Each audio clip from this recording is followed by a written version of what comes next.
मानवजातीच्या आरंभापासूनच स्त्री आणि पुरुष ही दोन चाकं होती समाज जीवनाच्या आणि त्यांच्या त्यांच्या जगण्याच्या गाड्याची.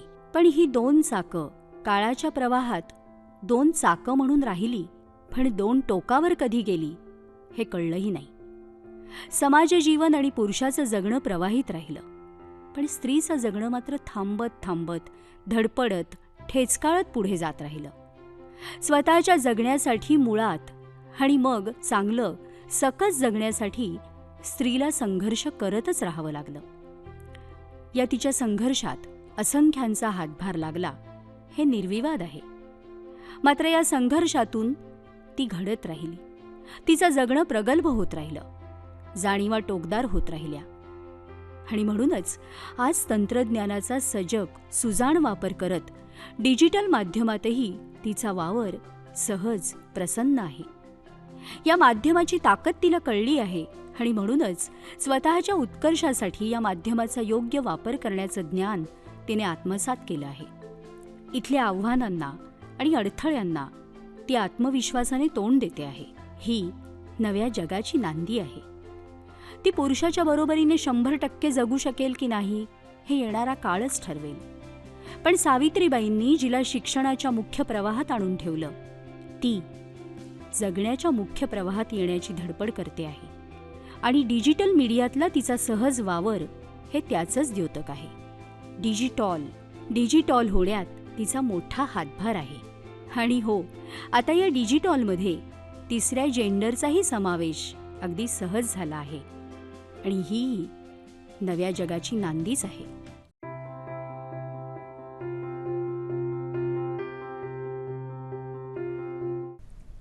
नमस्कार, मी सुप्रिया. आंतरराष्ट्रीय महिला दिनाच्या या विशेष कार्यक्रमात तुम्हा सगळ्यांचं स्वागत आणि तुम्हाला सगळ्यांना मनापासून शुभेच्छा. सुरुवात करण्याआधी थोडंसं सांगेन की मुळातच महिला दिन, जागतिक महिला दिन आपण का साजरा करतो. 1908 8 मार्च या दिवशी स्त्री कामगारांनी अमेरिकेमध्ये जो लढा उभा केला आणि त्या महिला कामगारांच्या लढ्याच्या स्मरणार्थ आपण त्यानंतर गेले अनेक वर्ष हा दिवस महिलांनी केलेले लढे, त्याची करायची असलेली आठवण आणि आपण ह्या सगळ्या महिलांच्या प्रश्नाला घेऊन आज कुठे आहोत, पुढे कुठे जाणार आहोत, कुठे जायचं आहे, या सगळ्या मुद्द्यांचा उहापोह करण्यासाठी आपण या महिला दिनाच्या विशेष कार्यक्रमामध्ये आज भेटत आहोत. याविषयी अजून बोलूच आपण, पण त्याआधी ह्या वर्षीच्या थीम विषयी थोडंसं सांगते. दरवर्षी आंतरराष्ट्रीय महिला दिवसाची UN एक थीम ठरवते. ह्या वर्षीची थीम आहे digital, innovation and technology in gender equality. ह्याचाच अर्थ मराठीमध्ये आपण त्याला म्हणतो की लिंगभाव समतेसाठी नाविन्यपूर्ण तंत्रज्ञान. आणि ह्या विषयाला घेऊन आज काय स्थिती आहे, काय करणं गरजेचं आहे, आव्हानं काय आहेत, किंवा एकूणच या डिजिटल स्पेसमध्ये आपण कुठे आहोत आणि त्यातही महिला म्हणून आपण कुठे आहोत याविषयीची आपण चर्चा करणार आहोत. आज आपल्यासोबत दोन मैत्रिणी आहेत ज्यांच्याशी आपण या विषयावरती गप्पा मारणार आहोत.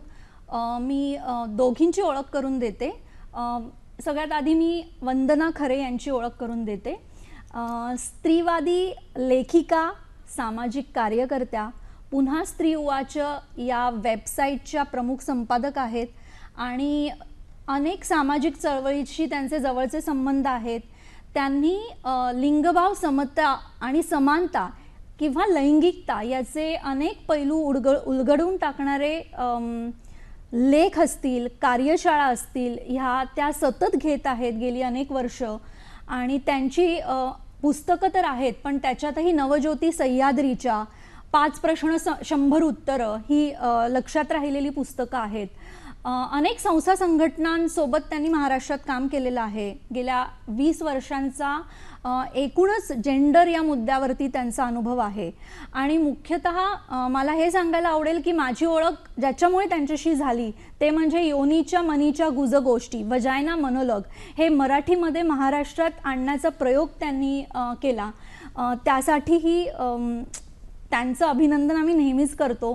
पण आज मुख्यतः ह्या सगळा प्रवास आणि आजची जी काही थीम आहे डिजिटल स्पेसमध्ये आपण कुठे आहोत, तर याविषयी त्यांच्याकडून ऐकायला नक्की आवडणार आहे. आपली दुसरी मैत्रीण जी आज आपल्याशी बोलणार आहे ती आहे मुक्ता चैतन्य. मुक्त पत्रकार, लेखिका, सायबर आणि समाज माध्यमं याची अभ्यासक. तिचीही अनेक पुस्तकं आलेली आहे. त्याच्यामध्ये प्रामुख्याने 313, पॉन खेळ, स्क्रीन टाईम ही लक्षात राहतात. आणि सायबर मैत्र या केंद्राच्या माध्यमातून या विषयातलं जे काही मदत करण्याचं काम आहे किंवा अनेक या संदर्भातले डिजिटल स्पेसमध्ये येणारे प्रश्न आहेत ते सोडवण्यासाठी ती काम करते. आणि एकूणच सोशल मीडियाला वेगवेगळ्या पैलूंनी, वेगवेगळ्या बाजूंनी समजून घेण्याचं, त्याचा अभ्यास करण्याचं आणि त्याच्यात ज्या काही गोष्टी आहेत त्या जास्त लोकांपर्यंत पोहोचवण्याचं ती काम गेली अनेक वर्ष करते. त्यामुळे या स्पेस संदर्भातला तिचा जो काही अनुभव आहे तोही या चर्चेमध्ये आज महत्त्वाचा ठरणार आहे. त्यामुळे पुन्हा एकदा या चर्चेमध्ये मी तुमचं दोघींचं स्वागत करते आणि आपण मुख्यतः प्रश्नांकडे वळूयात. सुरू करताना मला वाटतं की आपण थोडंसं एकूणच आपण म्हणतो की डिजिटल स्पेस, कारण थीम आहे डिजिट ऑल.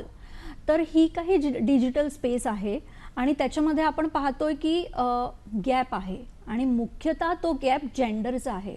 तर त्याविषयी जर तुम्ही दोघींनी तुमचं थोडंसं मत मांडलं, तुम्ही ज्या ज्या वेगवेगळ्या स्पेसमध्ये काम करतायत त्या स्पेसमध्ये नाही म्हटलं तरी जेंडर हा त्याचा गाभा आहे, तर त्याविषयी आपण थोडंसं बोलूयात. हो, जेंडर हा माझा आस्थेचा विषय राहिलेला आहे नेहमीच. आणि जेंडर गॅप म्हणजे काय, तर कुठल्याही क्षेत्रामध्ये स्त्रिया आणि पुरुष हे कुठल्या पद्धतीने त्या विषयाचा लाभ मिळवतात ह्याला आपण जेंडर गॅप म्हणू शकतो. म्हणजे शिक्षण क्षेत्रातली जेंडर गॅप असं जर आपण म्हटलं तर साक्षरतेपासून सुरुवात केली तर साक्षरतेचं प्रमाण किती आहे पुरुषांचं आणि महिलांचं किती आहे, टेक्नॉलॉजीच्या शिक्षणाचं प्रमाण किती आहे पुरुषांचं महिलांचं, त्यामुळे मिळणाऱ्या नोकऱ्यांचं प्रमाण किती आहे. मग आर्थिक क्षेत्रातली जेंडर गॅप म्हटली तर कोण किती प्रमाणात पैसे मिळवू शकतं, का मिळवू शकतं. तसं कामातली जेंडर गॅप बघितली तर पेड वर्कसाठी म्हणजे आपण जे काम करतो त्याच्यासाठी मिळणारे पैसे आणि आपण जे काम करतो त्याला पैसे मिळत नाहीत असं काम, ह्यातली जेंडर गॅप, अशा वेगवेगळ्या पद्धतीने जेंडर गॅप बघता येते. आणि डिजिटल क्षेत्रातली जेंडर गॅप असा जर आपण विचार करायला लागलो तर मग डिजिटल क्षेत्रात जे जे येतं म्हणजे मोबाईल असतील, कॉम्प्युटर असतील, इंटरनेटचा ॲक्सेस असेल, त्याच्यातले चांगले वाईट भाग म्हणजे डिजिटल स्पेसमधून आपल्याला शिक्षण मिळू शकतं, माहिती मिळू शकते, तसा त्रासही होऊ शकतो. लैंगिक त्रास बायकांना जास्त प्रमाणात होऊ शकतो किंवा पैशाची लुबाडणूक होऊ शकते.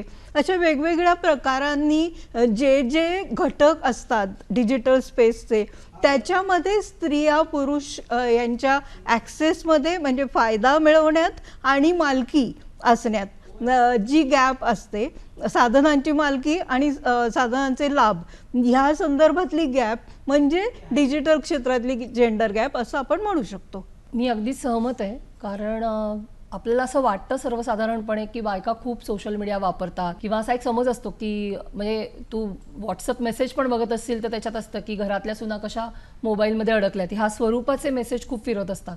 त्यामुळे कसं आपल्याला वाटतं की बायका खूप प्रमाणामध्ये सोशल मीडियावर आहेत किंवा त्या खूप जास्त व्हॉट्सअप वापरतात, पण वस्तुस्थिती तशी नाही आहे. जर तू ॲव्हरेज बघितलंस तर पुरुषांपेक्षा बायकांचं डिजिटल स्पेसमध्ये वावरण्याचं प्रमाण प्रचंड प्रमाणात कमी आहे. आणि ह्याचं एक महत्त्वाचं कारण म्हणजे बायकांना फोन कशाला पाहिजे हे जे टिपिकल मेंटॅलिटी असते ना ते अजूनही आहे. त्याच्यामागे अनेक कारणं असतात. म्हणजे जेव्हा मुलगा असेल घरात आणि मुलगी असेल आणि एकच फोन कोणाला तरी द्यायचा असेल तर तो प्रेफरन्स मुलाला दिला जातो, मुलीला दिला जात नाही. किंवा अनेक राज्यांमध्ये जेव्हा सर्वे झाला तेव्हा पंजाबमध्ये असेल, महाराष्ट्रात सुद्धा, कर्नाटकमध्ये हे दिसून आलं की अनेक पालकांना, शिक्षकांना अशी भीती वाटते की मुलींच्या हातात मोबाईल दिला तर त्या जास्त मुक्त होतील, मग त्यांना मोबाईलचा ॲक्सेस नको, अशी अनेक कारणं दिसतात. त्यामुळे ॲक्सेसच बेसिकली गॅजेट्सचा किंवा इंटरनेटचा हा उपलब्ध न करून देण्याकडे भारतामध्ये प्रचंड प्रमाणात कल आहे. त्यामुळे जेंडर इक्वालिटी ह्या अर्थाने जर आपण विचार केला तर सायबर स्पेसमध्ये जितक्या मोकळेपणाने पुरुष वावरतात किंवा त्यांना त्याचा ॲक्सेस जितक्या मोकळेपणाने मिळतो तितका स्त्रियांना अजूनही मिळताना दिसत नाही. म्हणजे वरकरणी आपल्याला असं वाटलं तरी खोलात जाऊन जेव्हा आपण तपशील बघतो तेव्हा ह्याच्यात खूप मोठी गॅप दिसते. आणि मग त्याच्याबरोबर बाकी पण गोष्टींची गॅप ऑब्व्हियसली येते, कारण ॲक्सेसच नाही म्हटल्यानंतर तुम्हाला तुमच्यापर्यंत पोचणारी माहिती, तुमच्यापर्यंत पोचणारे रिसोर्सेस, या सगळ्यामध्ये पण ऑब्व्हियसली गॅप ती ठळकपणे दिसायला लागते.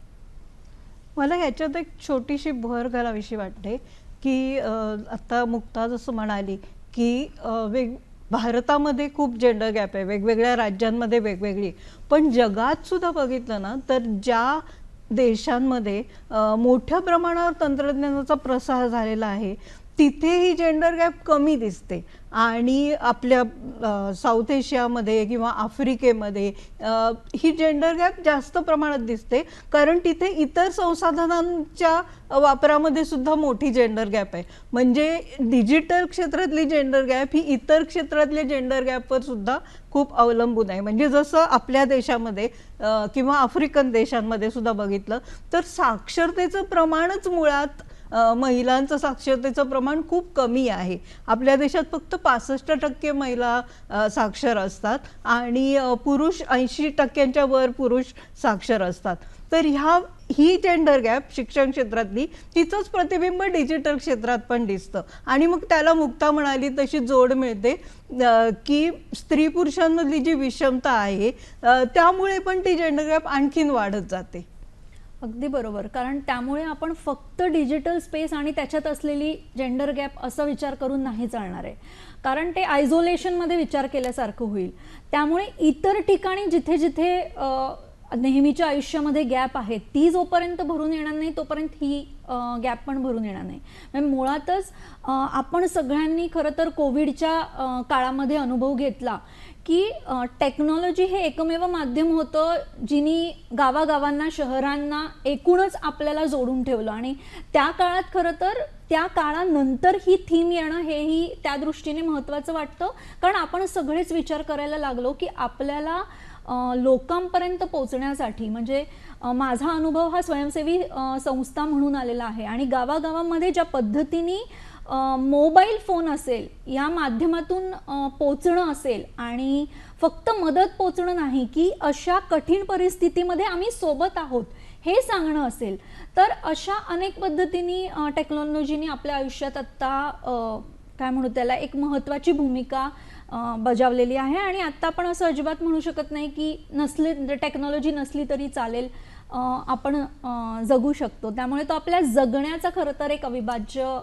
घटक झाला आहे.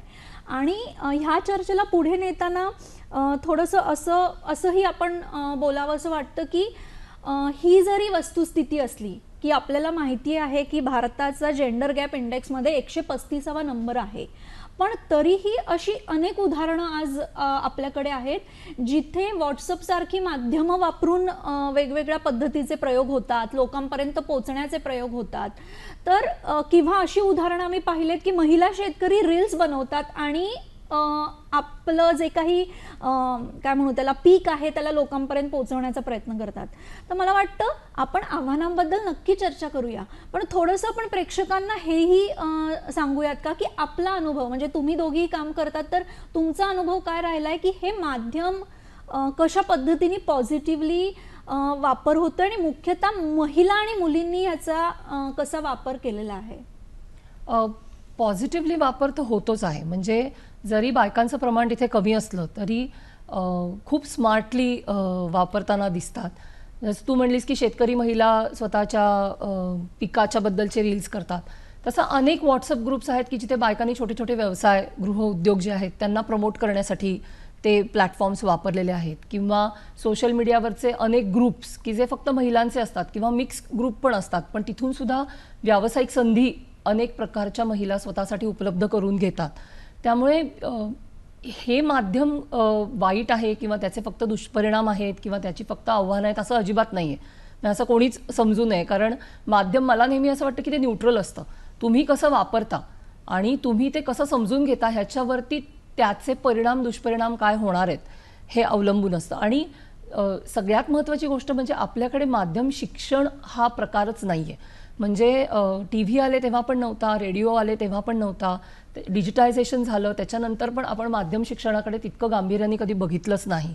त्यामुळे जोपर्यंत आपण माध्यम शिक्षणाच्या बद्दल अवेअर होणार नाही तोपर्यंत त्याच्यातली आव्हानं, त्याच्यातली संधी, त्याची उपयुक्तता, त्याचं फ्युचर, भविष्यातलं, कारण येता काळ हा खूप वेगळा असणार आहे डिजिटलसाठी.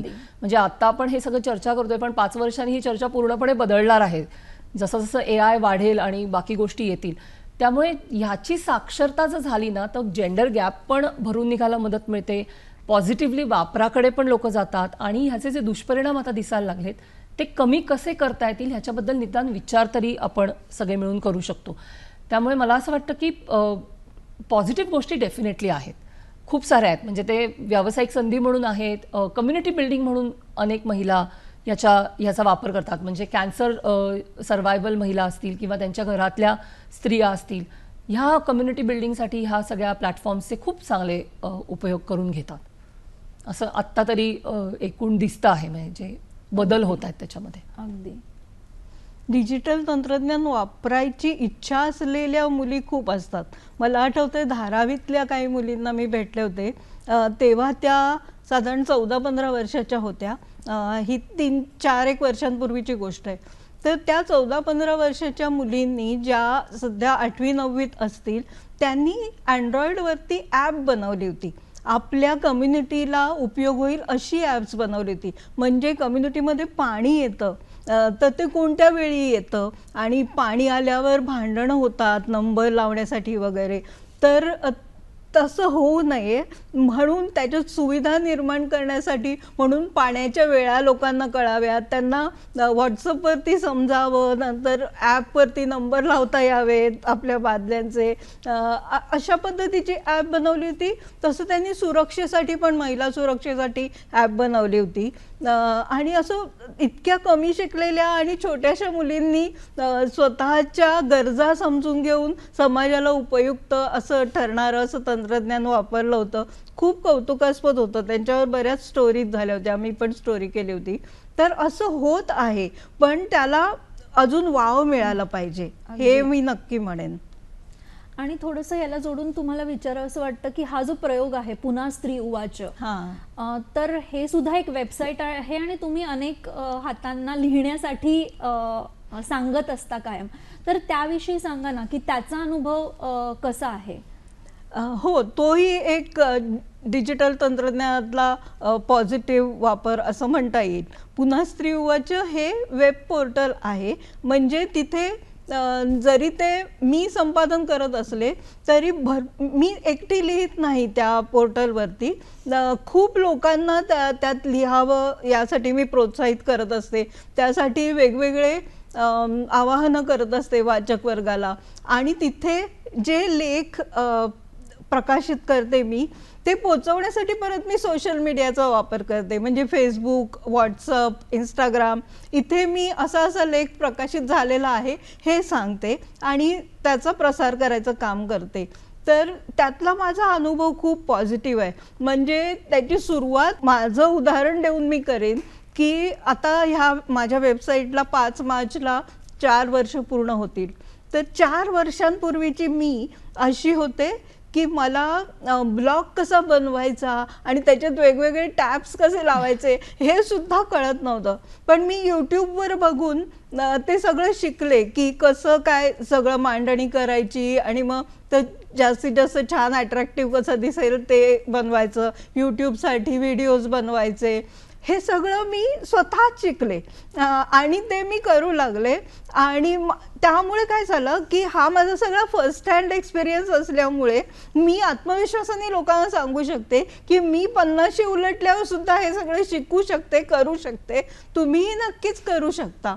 आणि मग मी लोकांनी पर्सनल अनुभव स्वतःचे हे पॉलिटिकल स्पेसमध्ये कसे आणावेत. म्हणजे स्त्रीवादाने आपल्याला नेहमीचा एक मंत्र दिलेला आहे, पर्सनल इज पॉलिटिकल. तर हा वेगवेगळ्या पद्धतीने तो मी प्रत्यक्षात आणायचा प्रयत्न करते. तुला आठवत असेल 2 वर्षांपूर्वी एक सिनेमा आला होता खूप छान, द ग्रेट इंडियन किचन नावाचा. हो. तर त्या सिनेमामध्ये पहिल्यांदा स्वयंपाकघरातल्या नकोशा गोष्टी दाखवल्या होत्या. नाहीतर आतापर्यंत जे काही फूड कल्चरवरती फिल्म्स आलेल्या आहेत त्यात खूप छान छान गोड गोड असं सगळं दाखवलेलं होतं. तर ह्यात असं वेगळेपणा होता. तर तो सिनेमा खूप प्रसिद्ध झाला. तेव्हा मी आमच्या वाचकांना आवाहन केलं की तुमचे पण काही नकोसे अनुभव आहेत का, मग तुम्ही त्यांना कसं तोंड दिलं, तुम्ही त्यात इनोव्हेशन्स काय केलीत हे कळवा. आणि भरभरून प्रतिक्रिया आल्या आणि त्याचे 2 सीझन्स चालवावे लागले 25-25 टप्प्यात, 25-25 लेखांचे. आणि इतके पर्सनल अनुभव लोकांनी सांगितले होते. काही दुःखद होते, खूप आनंदाचे होते आणि त्यात पुरुषांनी पण लिहिलं होतं. हे पण मी विशेष सांगू शकते. पुन्हा स्त्री उवाच ही जी स्पेस, डिजिटल स्पेस मी तयार करू पाहते, तर त्याच्यात लिंगभाव हे सूत्र आहे. आणि त्यामुळे फक्त बायकांचं काहीतरी चाललंय असं न करता आपली जी स्त्रीवादाची व्यापक संकल्पना आहे की वंचितांचा उत्थान ही जी एक व्यापक संकल्पना आहे त्याला जोडून घेऊन मागच्या वर्षी एक अंध मुलगी तिचे स्वतःचे अनुभव कंटिन्युअसली वर्षभर तिने कॉलम चालवला. म्हणजे अपंगत्व ह्याच्यावर अनेकांनी मात पण कशी केलेली आणि आम्हाला आव्हानं पण काय येतात हे सगळं त्यात असायचं. त्याला भरपूर प्रतिसाद होता तिच्या लेखांना. तसं इतरही म्हणजे आता मी जसं सांगितलं की पारंपरिक ज्या कहाण्या असतात आपल्या श्रावणातल्या वगैरे, तर त्यांना एक ट्विस्ट देऊन त्यातून स्त्रीवादी अर्थ कसा काढता येईल असं एक आम्ही सदर चालवलं. असे वेगवेगळे. आणि मी मुद्दाम असं प्रयत्न करते की जे लेखक म्हणून सराईत झालेली माणसं नाहीत त्यांनी लिहावं आणि त्यांचे अनुभव सगळ्यांपर्यंत पोचावेत. आणि मग ते पर्सनल हे पॉलिटिकल कसं आहे ते आपोआप इतरांनाही समजत जावं आणि त्यांनीही लिहितं होत जावं, अशी माझी कल्पना असते. अगदी. तुम्ही बोलत असताना 2 गोष्टींचा विचार करत होते की आपण म्हणालो की डिजिटल साक्षरता आणि असे अनेकींचे, म्हणजे मी कोरोसोबत काम करताना गावागावामध्ये फिरते, त्यामुळे असे अनेक जणी आहे की तिथे लिहिण्या वाचण्याची साक्षरतेची गरज नाही आहे, पण ही जी स्पेस आहे जी आपल्याला मोबाईलने देऊ केली आहे ती स्पेस ज्या पद्धतीने ग्रामीण भागातही महिला वापरतात ती खरं तर वाखाणण्याजोगी आहे. आणि अशी काही उदाहरणं आपल्याला पुढे आणता आली पाहिजे असं एक वाटत होतं. आणि दुसरी गोष्ट म्हणजे ही स्पेस अशी आहे ज्याला सीमारेषा नाही आहे. ही आपल्याला आपल्या महाराष्ट्राच्या, आपल्या मुंबईच्या बाउंड्रीच्या बाहेर अनेक विषयांना, अनेक लोकांना बाहेर घेऊन जाण्यासाठी मदत करते. त्यामुळे जसं तू मगाशी म्हणाली तशी ही स्पेस तेवढीच महत्त्वाची ठरणार आहे. ह्याला पुढे घेऊन जाताना मला तुला हे विचारावंसं वाटतं की तू अनेक युवकांशी या संदर्भात संवाद करते. तर तो काय अनुभव राहिला आहे किंवा ह्या स्पेसविषयी आत्ता येणारी पिढी कसा विचार करते, म्हणजे ह्या थीमच्या अनुषंगाने हा प्रश्न विचारावासा वाटला.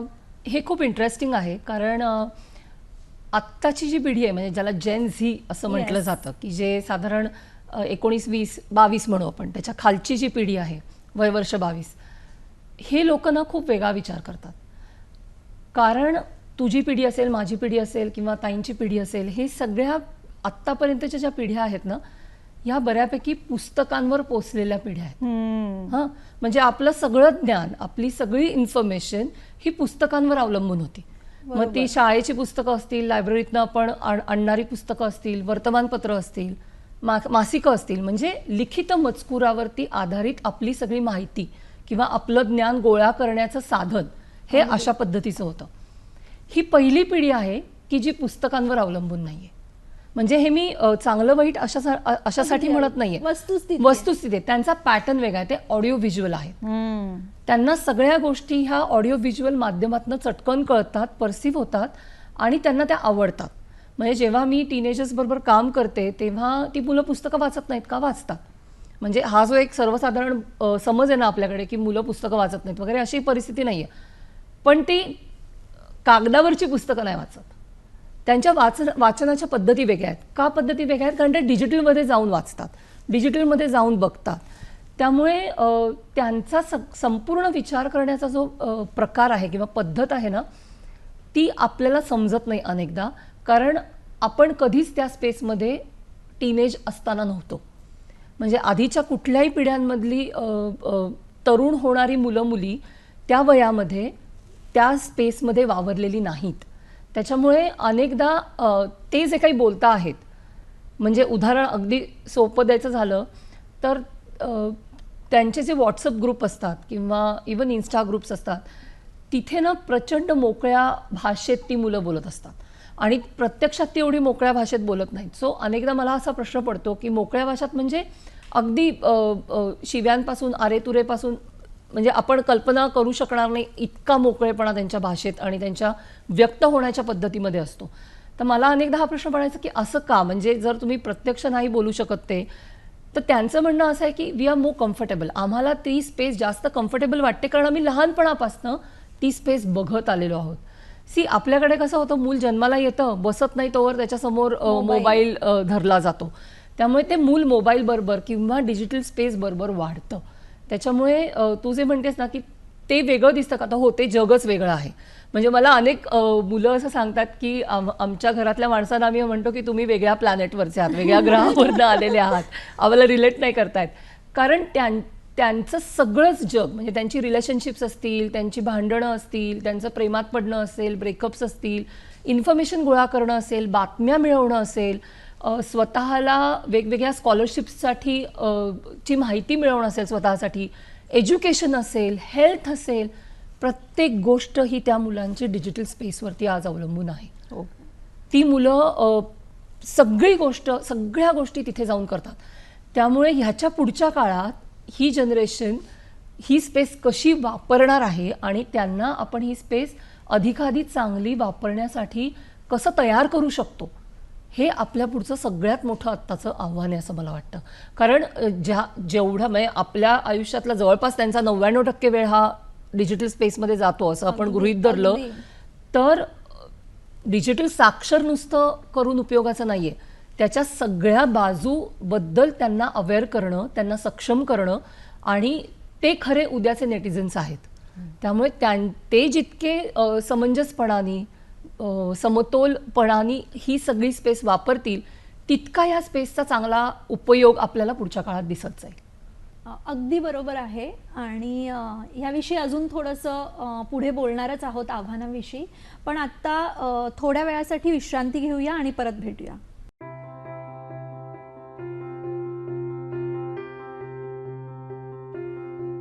पुन्हा एकदा तुमचं सगळ्यांचं स्वागत आहे. आपण चर्चा करतोय की एकूणच जी काही डिजिटल स्पेस आहे आणि आंतरराष्ट्रीय महिला दिनाच्या पार्श्वभूमीवरती महिला म्हणून आणि माणूस म्हणून आपण ही स्पेस कुठे घेतोय, कुठे आहोत, याविषयीची आपण चर्चा करतोय. आत्ताच आम्ही बोललो की कशा पद्धतीने युवक युवती असतील, महिला असतील, या स्पेसचा वापर करतायत. तर पुढे जाताना असं वाटतं की आपण गेल्या काही वर्षामध्ये हा अनुभव घेतलाय की अनेक स्त्रियांच्या चळवळींनी ही डिजिटल स्पेस आहे ती एका अर्थाने क्लेम केली आहे. वेगवेगळ्या मुद्द्यांवरती त्यांचे मुद्दे लोकांपर्यंत घेऊन जाण्यासाठी ही स्पेस वापरली आहे. तर मला वाटतं की ही चर्चा ह्या प्रश्नाविषयी न बोलता पुढे नाही जाऊ शकत. म्हणून मी तुम्हाला दोघींना म्हणेन की तुमचे काय अनुभव राहिलेत की ह्या स्पेसमध्ये अशा पद्धतीच्या स्त्रियांच्या चळवळींनी जे मुद्दे घेतले किंवा त्याचा पुढे घेऊन गेले त्या मुद्द्यांना, त्याविषयी तुम्ही काय सांगाल? स्त्रियांच्या चळवळींनी खूपच चांगल्या पद्धतीने ही स्पेस वापरली आहे. खास करून तरुण मुलींनी वेगवेगळे मुद्दे समोर आणण्यासाठी आणि त्या मुद्द्यांचा प्रसार करण्यासाठी डिजिटल स्पेसचा खूप उत्तम वापर गेल्या 5-6 वर्षांपासून किंवा जास्तच असेल केलेला आहे. एका वर्षी मला वाटतं 7 वर्ष झाली, त्या वर्षी तर इतक्या मोठ्या प्रमाणावर हॅशटॅग्स वापरले गेले होते. तुला आठवत असेल हॅपी टू ब्लीड, हा हॅशटॅग खूप त्याचा प्रसार झाला होता की आणि त्याला म्हणजे हिंसाचाराला, अत्याचाराला प्रत्युत्तर देण्यासाठी म्हणून ही स्पेस वापरली गेली किंवा अन्यायाला उत्तर देण्यासाठी ही स्पेस वापरली गेली. जसं हॅपी टू ब्लीड झालं तसंच मी टू ही चळवळ होती, ती पण हॅशटॅगद्वारेच भरपूर पसरली आणि जगातल्या सगळ्या बायकांना त्यांनी जोडून घेतलं. वेगवेगळ्या वेळी वेगवेगळ्या पातळ्यांवर जोडून घेतलं आणि त्याच्यासाठी डिजिटल तंत्रज्ञानाचा खूप मोठा उपयोग झाला. म्हणजे ती जी बुर्के नावाची बाई आहे, तिने हा शब्द कॉइन केला, मी टू हा.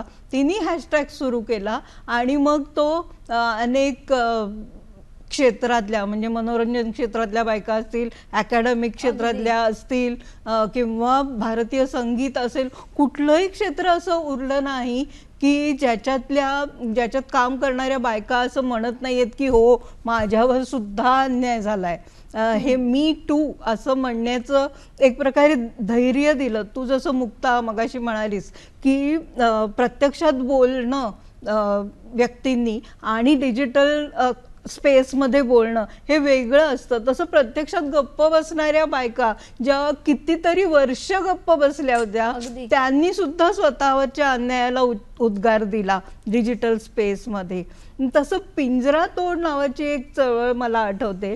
खास करून दिल्ली आणि त्या भागातल्या मुलींनी, हॉस्टेलमध्ये राहणाऱ्या मुलींनी अन्यायकारक नियम जे त्यांना पाळावे लागत होते हॉस्टेलमध्ये प्रवेश करण्यासाठी, तर त्याविरुद्ध त्यांनी पिंजरा तोड नावाची चळवळ सुरू केली आणि ती सुद्धा अशीच डिजिटल माध्यमातून पूर्ण भारतभर पसरली. तशी एक बेंगलोरमध्ये मुलगी आहे, तर तिने एक चळवळ अशी सुरू केली. ती जेव्हा शिकत होती सृष्टी नावाच्या बेंगलोरमधल्या व्हिज्युअल आर्टच्या स्कूलमध्ये, तर तिचा एक छोटासा म्हणजे प्रोजेक्ट असतो ना स्टुडंट्सचा प्रोजेक्ट, तसा प्रोजेक्ट होता की बायकांना जेव्हा त्यांच्यावरती शारीरिक लैंगिक हल्ला होतो, ज्याला ईव टीझिंग असं म्हटलं जातं, तो शब्द मला अजिबात आवडत नाही. तो लैंगिक हल्लाच असतो, त्याला असं ट्रिव्हियलाइज करता कामा नाही ईव टीझिंग वगैरे म्हणून. तर ते जे लैंगिक हल्ले होतात म्हणजे त्यातले काही बलात्कारापर्यंत जात नसतील, पण तो लैंगिक हल्ला असतो. त्या विरुद्ध आवाज उठवण्यासाठी तिने एक छोटासा प्रोजेक्ट सुरू केला होता आणि तिने आपल्या आसपासच्या मुलींना, बायकांना असं आवाहन केलं होतं की तुमच्यावर जेव्हा असा लैंगिक हल्ला झाला कुठल्याही प्रकारचा, त्यावेळेला तुम्ही कोणते कपडे घातले होते, तर ते कपडे आम्हाला दाखवा. आणि त्यातून तिने हे सिद्ध केलं की पार बुरख्यापासून ते छोट्या मुलीच्या फ्रॉक पर्यंत, ज्याला परीचा फ्रॉक म्हणतात, तशा झालरींचा फ्रॉक, तशा फ्रॉक पर्यंत सगळे प्रकारचे कपडे तिच्याकडे जमा झाले. आणि त्यातून हे दिसून आलं की बायकांच्या कपड्यांमुळे त्यांच्यावर हल्ले होत नाहीत. हे सिद्ध करण्यासाठी तिने ती डिजिटल स्पेस वापरली. पूर्ण देशातच नाही, परदेशात सुद्धा ती पसरली आणि लोक ठिकठिकाणी अशी प्रदर्शनं भरवायला लागले की बघा आम्हाला हे कपडे घालून लैंगिक हल्ल्याला सामोरं जावं लागलं होतं. इतका सुंदर वापर केलेला आहे बायकांनी डिजिटल स्पेसचा. म्हणजे आत्ता बायकांना जगभरातच जरी डिजिटल स्पेसमध्ये कमी ॲक्सेस असला तरी सुद्धा त्या हा वापर करतायत. जर त्यांना इक्वल ॲक्सेस मिळाला, म्हणजे जितका पुरुषांना ॲक्सेस मिळतो तितका तरी मिनिमम मिळाला, तर किती जग बदलून टाकतील बायका. याच्यातच एक मी ॲड करीन की तू ऑब्झर्व केलं असेल गेल्या एक 5-10 वर्षांमध्ये अशा अनेक स्त्रिया की ज्या पूर्वी कधीही व्यक्त होत नव्हत्या किंवा होत असतील तरी आपल्या डायरीपुरतं लिहायचं, आपल्या वहीपुरतं लिहायचं, अशा होत्या ज्या लौकिक अर्थाने लेखिका नाहीत, कवयित्री नाहीत, त्या वृत्तपत्रांमध्ये पण कदाचित त्यांचं लिखाण कधीही छापून आलेलं नसेल. अशा अनेक महिला अतिशय उत्तम स्वरूपात स्वतःला एक्सप्रेस करायला लागल्या. मग ते ब्लॉग्सच्या माध्यमातून असेल, सोशल मीडियाच्या माध्यमातून असेल, व्हॉट्सअपच्या माध्यमातून असेल, उत्तम लिहितात, अनुभव शेअर करतात, कविता लिहितात. मला असं वाटतं की हे एक प्रकारचं खूप मोठं स्वातंत्र्य स्त्रियांना मिळालं आहे डिजिटलायझेशन नंतर, की मला काय लिहायचं आहे, मला काय म्हणायचं आहे, मला काय मांडायचं आहे, ह्याच्यासाठी मला दुसऱ्याचा फिल्टर नको. माझं कोणीतरी, मी कोणाला तरी देणार, मग त्याला ते आवडलं तर तो ते छापणार किंवा इतर कोणाच्या तरी फिल्टरमधनं किंवा नजरेतून तो माझ्या लिखाणाला बघणार आणि मग ते चांगलं आहे का वाईट आहे ह्याच्याबद्दल चर्चा करणार, हे सगळे फिल्टर्स जे होते ना पूर्वीच्या काळातले, हे सगळे फिल्टर्स डिजिटलायझेशन नंतर बाजूला पडले आणि पहिल्यांदा बायका मला जे वाटतं आहे ते मी माझ्या भाषेत माझ्या पद्धतीने लिहिणार असं म्हणून मोठ्या प्रमाणावरती लिहायला लागल्यात, जी मला असं वाटतं की खूप मोठी उपलब्धी आहे ह्या सगळ्या डिजिटलायझेशनची. कारण असं स्वातंत्र्य कधी होतं बायकांकडे? कधीच नव्हतं. अगदी. आणि ते एक त्यामुळे तू बघशील तर विविध विषयांवरती स्त्रिया लिहितात. मग ते अगदी दरवेळेला स्वतःवर आलेले अन्यायकारक प्रसंग असतील असं नाही, खूप सुंदर अनुभवांबद्दल लिहितात, अगदी नाजूक भावनांबद्दल लिहितात, किंवा अतिशय म्हणजे मनाच्या तळात जे काही साचलेलं असतं की जे एरवी आपण कोणाशी बोलत नाही अशा गोष्टींबद्दल लिहितात की जे एरवी त्यांनी कदाचित लिहिलंच नसतं, कधी ते मनातच राहिलं असतं. सो मला असं वाटतं की जेव्हा आपण पॉझिटिव्हिटीचा विचार करतो किंवा नेट पॉझिटिव्हचा विचार करतो तेव्हा ही गोष्ट खूप महत्त्वाची आहे आणि ही वाढत जाईल पुढच्या काळामध्ये. जसं बायकांचं प्रमाण इथे येण्याचं तुम्ही म्हणलात तसं वाढत जाईल, तसं हे पण म्हणजे त्यांचं एक्सप्रेशन, त्यांचं व्यक्त होण्याच्या पद्धती ह्या पण येत्या पुढच्या काळात खूप झपाट्याने बदलतील. हो, मला ही गोष्ट खूप जाणवली होती की डिजिटलायझेशनमुळे माध्यमांचं लोकशाहीकरण झालं, म्हणजे डेमोक्रटायझेशन येण्याकडे आपली वाटचाल नक्की सुरू आहे. पण त्याला बायकांना जशा त्या मुक्तपणे व्यक्त होतात ना, त्याचबरोबर त्यांना ट्रोलिंगला पण सामोरं जावं लागतं. तर ते म्हणजे डेमोक्रेसीला अडथळे पण येत आहेत, तर ते अजून दूर करण्यासाठी काय काय करायला पाहिजे त्याचा मात्र खूप विचार व्हायला हवाय. मुक्ता त्याच्यावर खूप काम करते. अगदी अगदी. आपण ही चर्चा पुढे घेऊन जाणारच आहोत, पण त्याआधी थोडीशी विश्रांती घेऊया आणि परत भेटूया.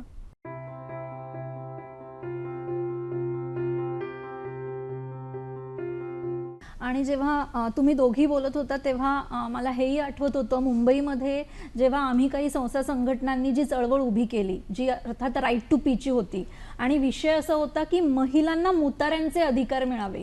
म्हणजे महिला जेव्हा स्वतःच्या शारीरिक हक्कांबद्दल बोलतात, आणि हे फक्त जमिनीवरती नाही बोलत, तर जमिनीवरती आम्ही जे काही करत होतो ते आम्ही डिजिटल स्पेसमध्ये सांगत होतो. त्यामुळे ही चळवळ मुंबईच्या पलीकडे अनेक देशांमध्ये घेऊन जाता आली. तर मला वाटतं की ही स्पेस नसती तर आम्ही हे करू शकलो असतो का, किंवा आम्ही मुंबईत होतो म्हणून आम्हाला ही स्पेस मिळाली का, किंवा कुठेतरी विदर्भाच्या ठिकाणी कोणीतरी चांगलं काम करतंय फॉरेस्ट राईट्सवरती, पण जिथे आज लाईटच नाही पोचलेली आहे, फोन असूनही इंटरनेट ॲक्सेस नाही आहे, तर ही आव्हानं डोळ्यासमोर येत होती की मग तिथे असलेले मुद्दे, तिथे होत असलेलं काम आणि असलेली गॅप, म्हणजे डिजिटल ॲक्सेस असण्यासाठीची गॅप, तर एकूण हे दोन्ही वाटतं. आणि जसं तुम्ही म्हणालात ना की ट्रोलिंग, म्हणजे एका बाजूला आपण बघतोय की आपल्याला ती स्पेस मिळते, आपण ती स्पेस घेतोय, म्हणजे स्वातंत्र्य आलं की कुठेतरी स्वातंत्र्याला आडकाठी करणारेही येतात, आणि त्याच अर्थाने मग ट्रोलिंग होतं. आपण आत्ता अनेक उदाहरणं बघितली, म्हणजे ती सामाजिक फील्डमधली असू दे, पॉलिटिकल ह्याच्यामधली असू दे, किंवा इतर कशातली असू दे, जेव्हा जेव्हा कोणीतरी ठामपणे उभं राहून बोलण्याचा प्रयत्न केलाय तेव्हा तेव्हा काहीच नाही करता आलं तर ट्रोलिंग झालंय. आणि अनेकदा असं होतं की ज्यांना माहिती असतं की ट्रोलिंग झाल्यानंतर कसं डील करायचं ते वेगळ्या पद्धतीने ह्याच्याकडे बघतात, पण हे एक असं होऊ शकतं की माझ्यावरती टीका झाली आहे ह्या स्पेसमध्ये, त्यामुळे मी पुन्हा ती स्पेस घ्यायची की नाही, असा एक कदाचित असा एक समज तयार होऊ शकतो का, किंवा आलेला कॉन्फिडन्स कमी होऊ शकतो का ह्यामुळे, असं एक वाटतं. आणि दुसरं मला असं वाटतं की एकूण तुम्ही म्हणताय तसं ऑनलाईन स्पेसेस, आत्ता ऑनलाईन रिलेशनशिप म्हणूया, ऑनलाईन स्पेसेसमधल्या ऑनलाईन रिलेशनशिप्स ही वाढत चालल्या आहेत. अनेक म्हणजे थोडं आव्हानं अनेक आहेत ही स्पेस वापरताना. तर आपण थोडंसं हे जर आपल्या प्रेक्षकांना सांगू शकलो की आपण ही स्पेस वापरूया, हक्काने वापरूया, पण जिथे आपल्याला काय म्हणू त्याला प्रॉब्लेम होईल तिथे आपण कसं डील करायला पाहिजे, ते पोहणं कसं असेल, आणि त्याच्यामध्ये कोण कोण सोबत करू शकतील, ह्याविषयी जर आपण थोडंसं बोललो तर मला वाटतं अजून जास्त चांगल्या पद्धतीने आपण सगळ्याजणी ही स्पेसच्या जवळ जाऊ शकू. ट्रोलिंगबद्दल मला दोन गोष्टी सांगायला इथे आवर्जून आवडतील, किंवा असं वाटतं की ते सगळ्यांनी समजून घेतलं पाहिजे. एक म्हणजे ट्रोलिंग करणारं कोणीही असू शकतं, हे लक्षात घ्या. म्हणजे अनेकदा असं वाटतं आपला की अरे हा नेहमीचाच आहे ओळखीचा, किंवा ही बाई, आणि फक्त पुरुष करतात असं नाही, बायका सुद्धा बायकांना ट्रोल करतात. हो. सो हे समजून घ्या की ट्रोल कोणीही असू शकतं, पहिली गोष्ट. दुसरी महत्वाची गोष्ट म्हणजे ट्रोलिंग माणसं का करतात. हां, तर जेव्हा मी अभ्यास करत होते तेव्हा माझ्या असं लक्षात आलं की वेगवेगळी जरी कारणं असली तरी बायकांचं जे ट्रोलिंग होतं त्याच्यामध्ये प्रामुख्याने अंडरलाईन, जेव्हा तुम्ही खरवडून काढता गोष्टी तेव्हा हे लक्षात येतं की बाई स्वतंत्रपणे काहीतरी मांडते आहे, हाच विचार मुळात अनेकांना पटलेला नसतो.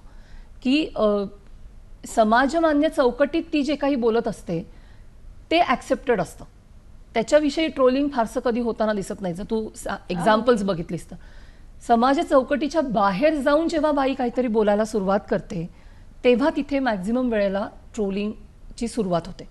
म्हणजे ती भूमिका म्हणून जे काही बाईची भूमिका म्हणून जे काही एक वर्षानुवर्ष पिढ्यानुपिढ्या थापलं गेलेलं आहे तेच असेल तर लोकांना प्रॉब्लेम नसतो.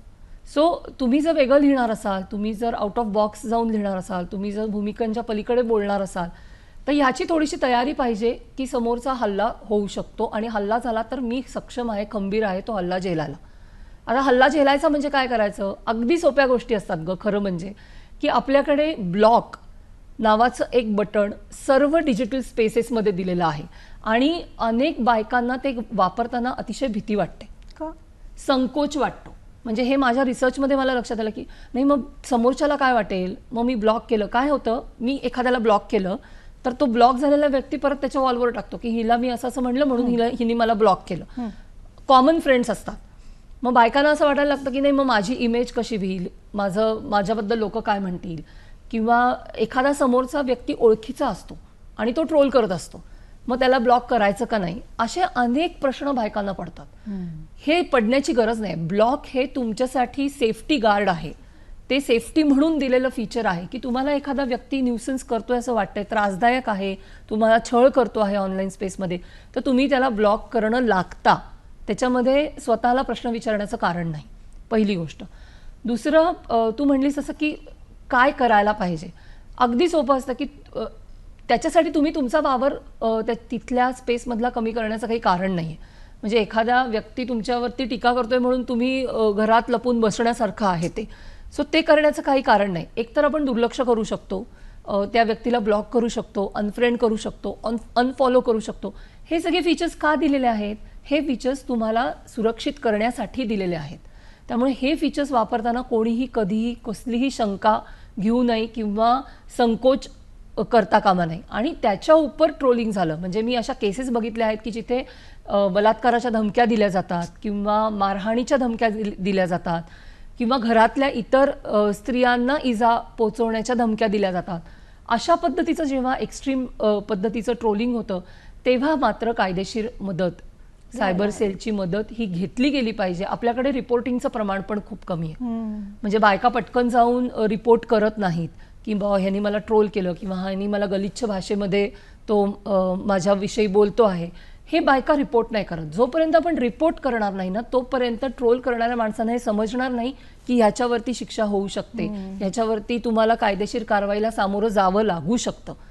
त्यामुळे न घाबरता ह्या सगळ्या गोष्टी रिपोर्ट करणं, स्वतःचा वावर अजिबात तिथला कमी न करणं आणि जी फीचर्स दिलेली आहेत ती बिनधास्त वापरणं, एवढं जरी स्त्रियांनी केलं ना तरी त्यांचा तिथला वावर हा बऱ्यापैकी सुरक्षित होऊ शकतो. तुझं बोलणं ऐकताना मला सारखं जाणवत होतं की व्हर्च्युअल स्पेसमधली आपली वागणूक म्हणजे बायकांची असो पुरुषांची असो, ही वास्तवातल्या स्पेसमध्ये जी वागणूक असते त्याला किती पॅरलल आहे.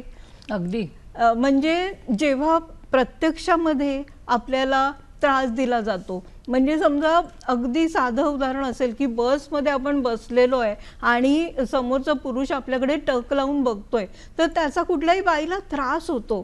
तर त्रास झाल्यावर ती काय करते की ती पहिल्यांदा आपल्या छातीकडे बघते की आपली ओढणी कुठे ढळली आहे का, आपला पदर घसरलाय का.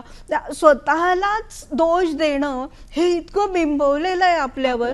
त्यामुळे व्हर्च्युअल स्पेसमध्ये पण बायका तसंच वागतात की तक्रारच करत नाहीत किंवा उठून बोलतच नाहीत की अरे तू असं बघू नकोस माझ्याकडे, किंवा तसंच व्हर्च्युअल स्पेसमध्ये पण म्हणायला पाहिजे ना, तक्रार करायला पाहिजे की असं तुम्ही वागता कामा नाही आणि ब्लॉक करायला पाहिजे त्या माणसाला. जसं आपण त्रास देणाऱ्या माणसाला बसमधून उतरवायचा प्रयत्न केला पाहिजे तसं आपण हे पण केलं पाहिजे. पण वास्तवात जसं होतं की मुली जर शाळेत जात असल्या आणि त्यांची छेडछाड होत असेल आणि त्यांनी जर घरी सांगितलं तर घरचे लोक काय म्हणतात, तू तुझा रस्ता बदल किंवा तू शाळा सोडून दे. आपल्या देशात लाखो मुलींची शाळा अशामुळे त्यांचं शिक्षण बंद झालेलं आहे.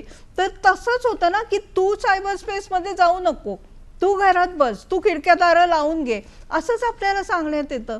त्यामुळे ही जी जेंडर गॅप आपण जे मगासपासून म्हणतोय की बायकांना ॲक्सेस नाही, बायकांची मालकी नाही आणि संसाधनांचा वापर करायची त्यामुळे शक्यता नाही. एकीकडे आपल्याला शिकवलं जातं ना की घरातला फ्यूज जरी उडाला तरी आपल्याला काय सांगितलं, नाही दादा लावेल, तू हात लावू नकोस, बाबा आल्यावर बघतील, असं सांगितलं जातं ना. म्हणजे बायकांना टेक्नोफोबिक बनवलं जातं. तुम्ही तंत्रज्ञान हातात घ्या, त्याचा चांगला वापर करा, असं कधीच सुचवलं जात नाही, शिकवलं जात नाही. नेहमी बायकांनी टेक्नॉलॉजीपासून लांब राहावं असंच सांगितलं जातं. म्हणजे 50शी उलटलेल्या बायका जेव्हा म्हणतात की मी ना फोनचा वापर फक्त फोन उचलून बोलण्यापुरता करते, मी नाही बाबा त्याच्यावर ईमेल करत, मी नाही बाबा व्हॉट्सअप वापरत, असं म्हटलं तर खूप दुःख होतं मला की का नाही करत, तुम्ही स्वतःवर अन्याय करताय, प्लीज तुम्ही हे वापरा, ही स्पेस एक्सप्लोअर करा, त्याच्यात खूप मजा आहे, नुसते धोके नाही आहेत. म्हणजे मगाशीच मुक्ता म्हणाली तसं की सारखं सारखं डेंजर बद्दल नाही बोलता कामा, प्लेजर्स बद्दल पण बोललं पाहिजे. आणि खूप प्लेजर्स आहेत या स्पेसमध्ये, ती आपण वापरली पाहिजे, त्याचा उपभोग घेतला पाहिजे आणि आपली उन्नती पण करून घेतलीच पाहिजे. आपण ही चर्चा पुढे घेऊन जाणारच आहोत, पण त्याआधी थोडीशी विश्रांती घेऊया आणि परत भेटूया.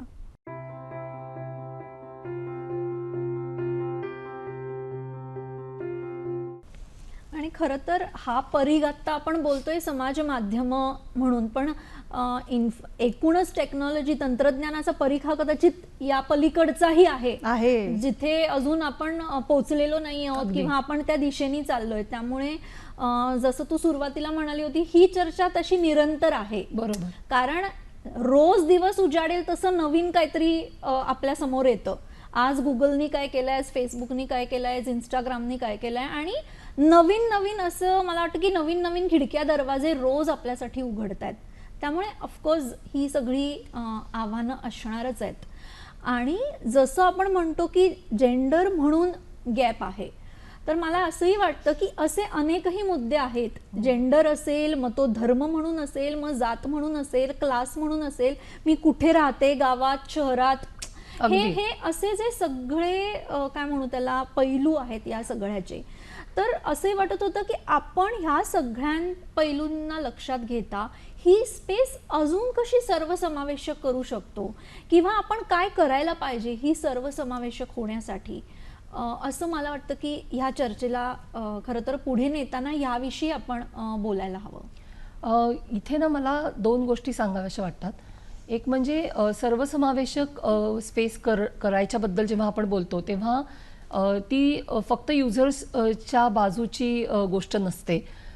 ती कंपन्या, ह्या ज्या कंपन्या आहेत, डिजिटल कंपन्या, ह्यांची पण त्याच्यामध्ये जबाबदारी असली पाहिजे. म्हणजे स्त्रियांना ट्रोलिंग होणार नाही किंवा अंडर एज मुली किंवा ज्या वयामध्ये त्या डिजिटल माध्यमात येण्याची परवानगी आहे.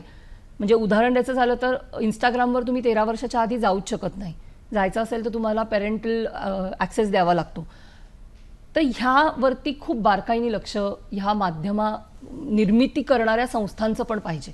कारण आत्ता कसं होतं, आत्ता 8 आणि 9 आणि 10 वर्षाची मुलं इंस्टाग्रामवर असतात, जी अपेक्षित नाही आहेत. 13 नंतरच मुलं तिथे येणं अपेक्षित आहे, पण तसं होत नाही. सो सर्वसमावेशक करण्यासाठी जसं युजर्सनी काही गोष्टी करायला पाहिजेत, गव्हर्नमेंटनी काही गोष्टी करायला पाहिजेत, त्या पद्धतीने ह्या ज्या संस्था आहेत ह्यांनी पण त्यांची जबाबदारी ह्याच्या पुढच्या काळात घेतली पाहिजे. त्याची थोडीफार सुरुवात झालेली आहे. म्हणजे पर्टिक्युलरली सायबर क्राईम्सबद्दल गुगल किंवा फेसबुक हे थोडंफार प्रमाणात आता ॲक्टिव्हली काही गोष्टी करतात. पण ते मला अजूनही असं वाटतं की ते खूप वरवरचं आहे. अजून खूप गोष्टींमध्ये त्यांनी इन्व्हॉल्व्ह व्हायला पाहिजे. म्हणजे फेसबुकनी मध्यंतरी एक प्रयोग केला होता की जिथे सुसायडल जर कोणी असेल ऑनलाईन तर त्याला प्रिव्हेंटिव्ह असं त्यांनी काही केलं होतं.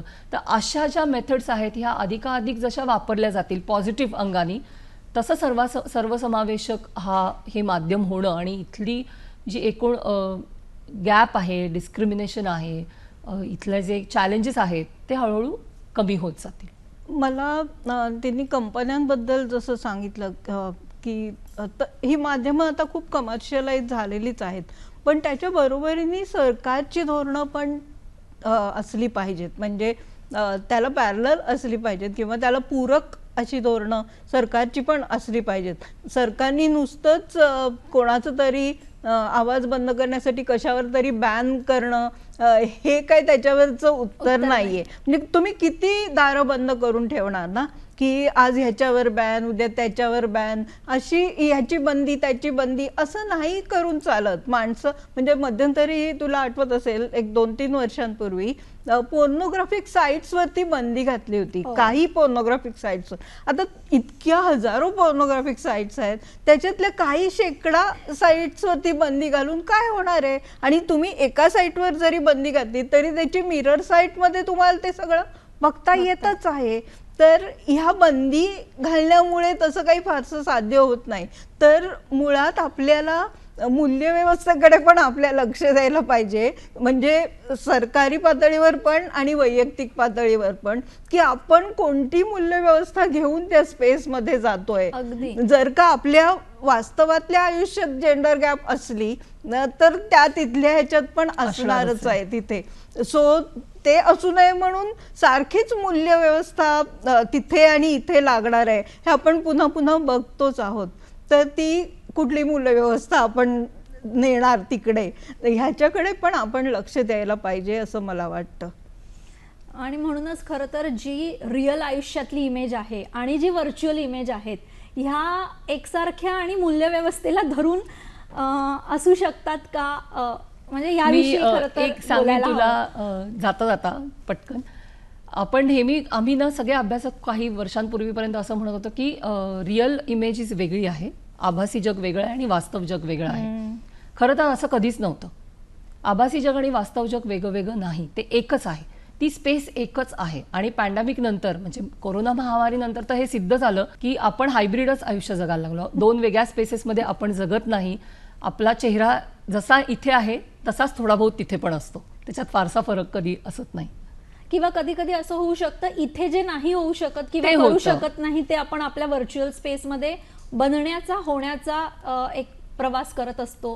अशी ही उदाहरणं असू शकतात. पण आज ह्या थीमवरती वेगवेगळे त्याचे पैलू उलगडून बघताना तुमच्या दोघींसोबत खूप मजा आली. तुम्ही दोघींनी वेळ दिला आणि मुख्यतः दूरदर्शनमुळे आपल्या तिघींना या विषयावर गप्पा मारता आल्या. दूरदर्शनचे म्हणून दूरदर्शनचे खरं तर आभार मानायला हवे.